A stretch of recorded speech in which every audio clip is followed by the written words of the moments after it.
Okay, let's dive right into one of history's most compelling what-if scenarios. Nikola Tesla's incredible plan to give the world free wireless power.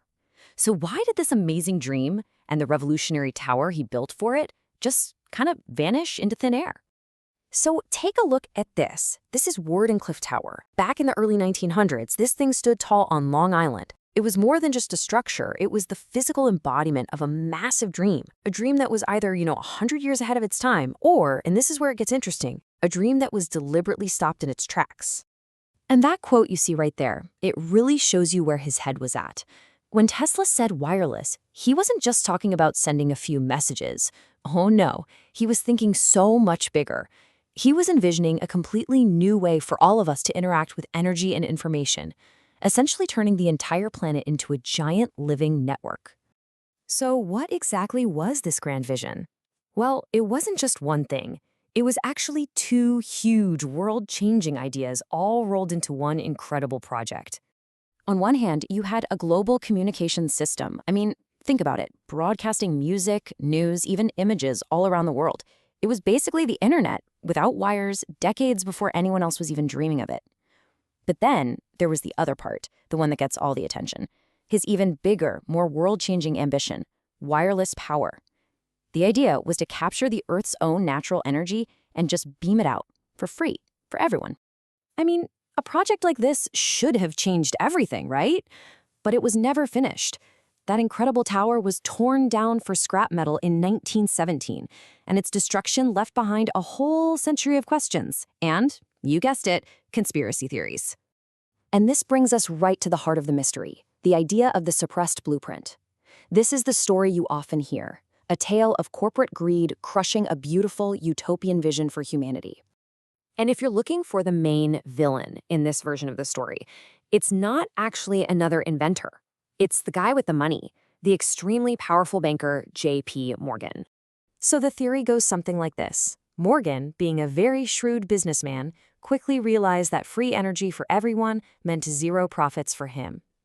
The technology threatened the entire established power structure. And as the legend goes, once Morgan understood he couldn't put a meter on it, he pulled his funding. Just like that. And this account really paints a very clear, very dramatic picture, doesn't it? A ruthless financier deliberately killing a project that could have benefited all of humanity simply because it didn't benefit his own bottom line. It is a very powerful and compelling story. But what if it's not quite that simple? Because when you start digging into the actual historical records, a different, much more complex reality starts to emerge. So let's look at the reality check here.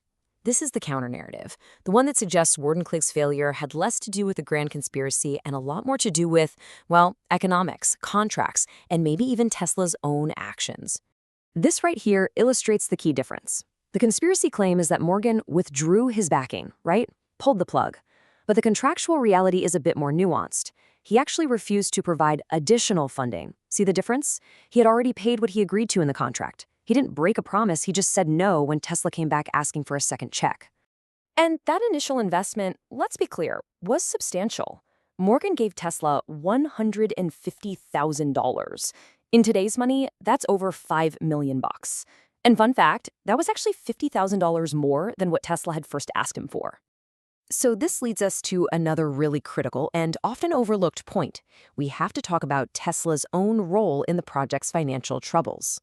It seems Tesla had a habit of maybe stretching the truth a bit with his investors. He got $30,000 from John Jacob Astor IV for a new lighting system, but then used the money for his wireless power experiments. And with J.P. Morgan, he pitched a radio messaging system to compete with Marconi, kind of conveniently leaving out his much bigger and completely unprofitable dream of free energy. The result? You've now misled two of the wealthiest men on the planet. They were probably not too eager to offer up any more funding after that. But this is where the story comes full circle. Because regardless of why Wardenclyffe failed, whether it was conspiracy or just bad business, the core idea, the vision itself, was simply too powerful to die. The truth is, Tesla's blueprint was never really lost. His patents, his ideas, they've been hiding in plain sight this whole time, just waiting for a century of technological progress to finally catch up with his incredible vision. And now, his dream is all around us. It's our reality.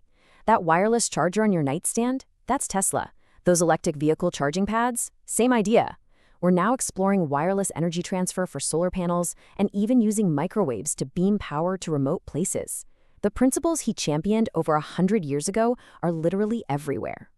So, what's the takeaway here? Was Nikola Tesla a visionary genius who was crushed by a greedy corporate system? Or was he a brilliant but flawed man whose ambition and dreams just outpaced the practical realities of his time?